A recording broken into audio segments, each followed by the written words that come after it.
Amados irmãos, a paz do Senhor.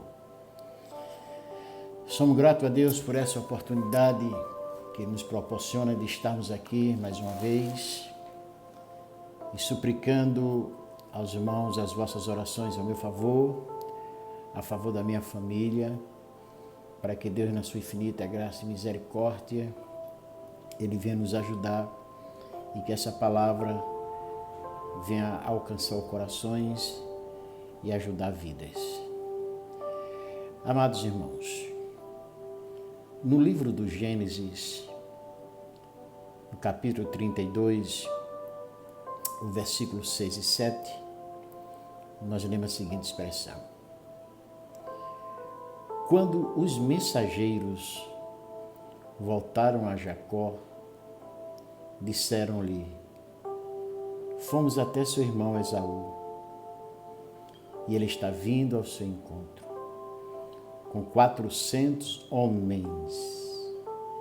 Jacó encheu-se de medo e foi tomado de angústia. Amados, não surpreende que Jacó ficou com medo, ficou angustiado, quando seu irmão veio ao encontro seu, acompanhado de 400 homens, pois para ele, Esaú, personificava uma culpa de 20 anos. Jacó o havia traído, enganado, e então fugido para a casa de seu tio Labão, na Mesopotâmia. Agora ele estava regressando para casa, carregado de muitas bênçãos. A antiga culpa o reencontrou e ele ficou muito amedrontado. Podemos imaginar que entre os que já leram esse texto sagrado, também estão pessoas que observaram que o pecado age como um bumerangue. Um pecado não perdoado sempre volta sobre nossa cabeça. Poderíamos dizer também, Esaú era o irmão gêmeo de Jacó, e gêmeos têm uma característica especial. Eles são inseparáveis. Eles acabam voltando a se encontrar. Isso dá uma noção de uma imagem de carne e sangue. Aqui na terra, a carne e o sangue não podem nos abandonar e nos dão muitas preocupações. E nós, filhos de Deus, muitas vezes ficamos amedrontados porque a carne quer pecar. Veja bem, muito daquilo que nos acontece, nem sempre, mas muitas vezes é consequência de pecados que não foram perdoados e sobre os quais não houve arrependimento. Você é infeliz no casamento? Onde está a causa? Deus é o culpado? Não. O culpado é você. Jacó tomou decisões erradas. Os versículos 7 e 8 dizem: Jacó encheu-se de medo e foi tomado de angústia. Ora, primeiramente, ele tentou pôr a salvo a metade de seu efetivo.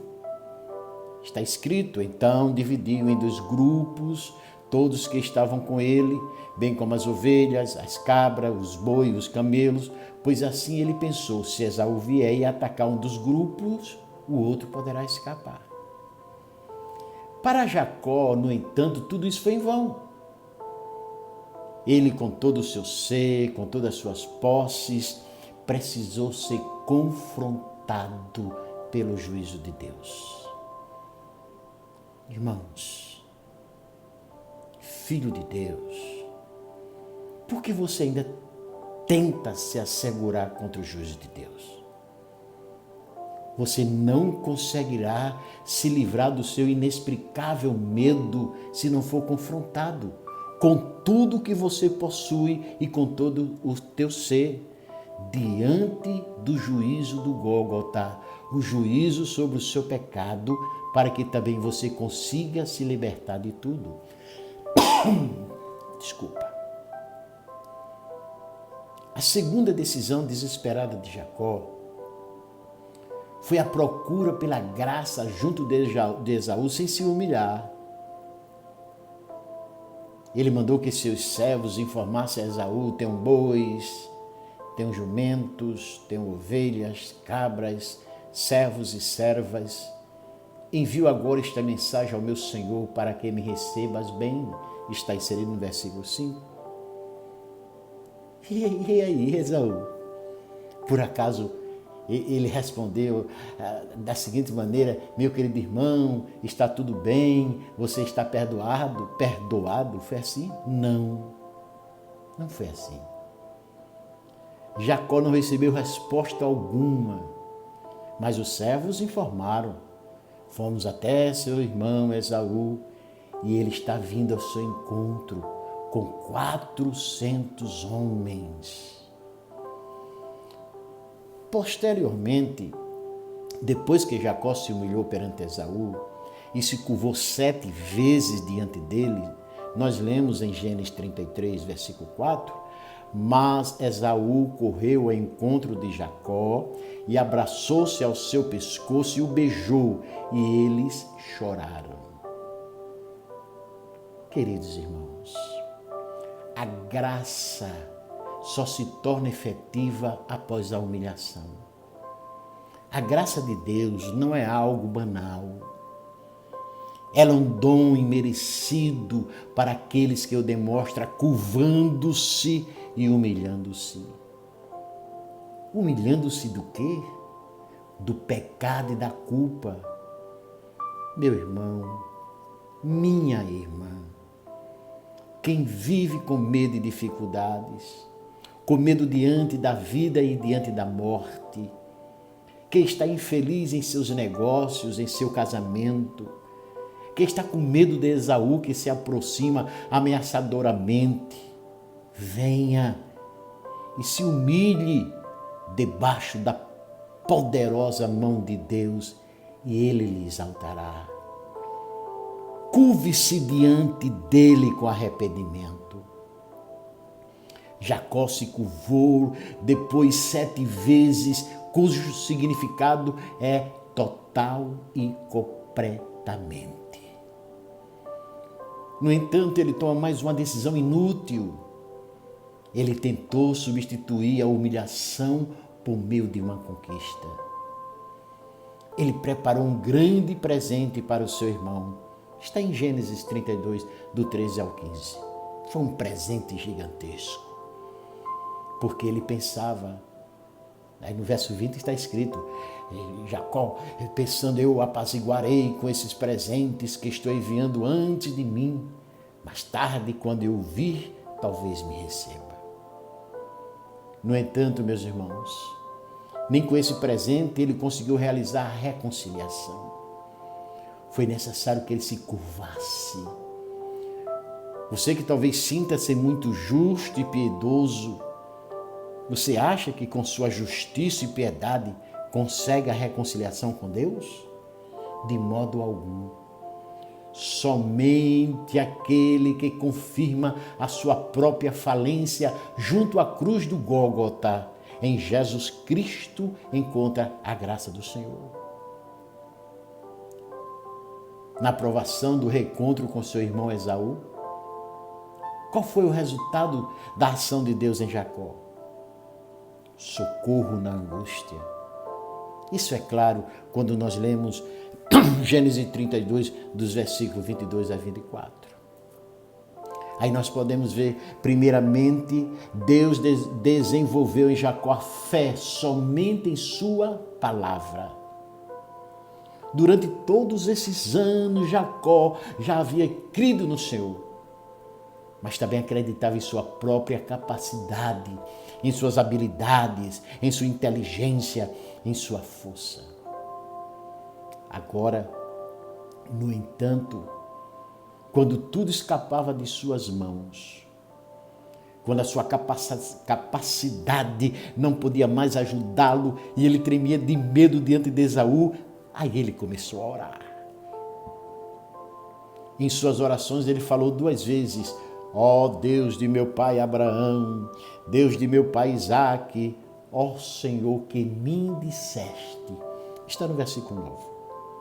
E no versículo 12 nós lemos ele dizendo: pois tu prometeste, esteja certo de que eu farei prosperar. Isso o forçou a retornar para a única base confiável, ou seja, unicamente para a palavra de Deus. Talvez Deus já esteja operando isso em você, que vê o Esaú se aproximando e não enxerga nenhuma saída. Volte para a palavra de Deus. O mundo se abala e treme em suas bases. Tudo está em curso, tudo está em movimento. A pessoa atualmente não encontra mais amparo.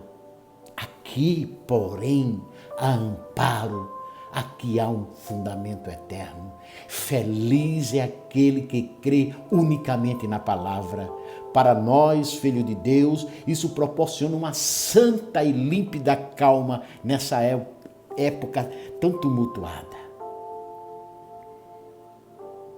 O segundo e o terceiro efeito gerados em Jacó pelo Senhor, como consequência obrigatória do primeiro, foi o autoconhecimento e o conhecimento de Deus.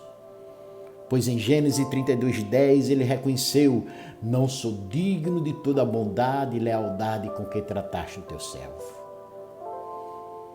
Quando não cremos em mais nada além da sua palavra, isso é, se perdermos a fé também em nós mesmos, então podemos reconhecer diante dele: ó Senhor, eu sou insignificante, miserável, incapaz, indigno, mas tu és misericordioso e fiel. Então adquirimos o autoconhecimento e o conhecimento de Deus. O quarto resultado foi que Jacó foi liberto de sua forte ligação com seus bens materiais. Quando ele se desfez de todos os seus bens, peça por peça foi requerido. Em primeiro lugar, ele dividiu seus rebanhos, dispondo apenas da metade.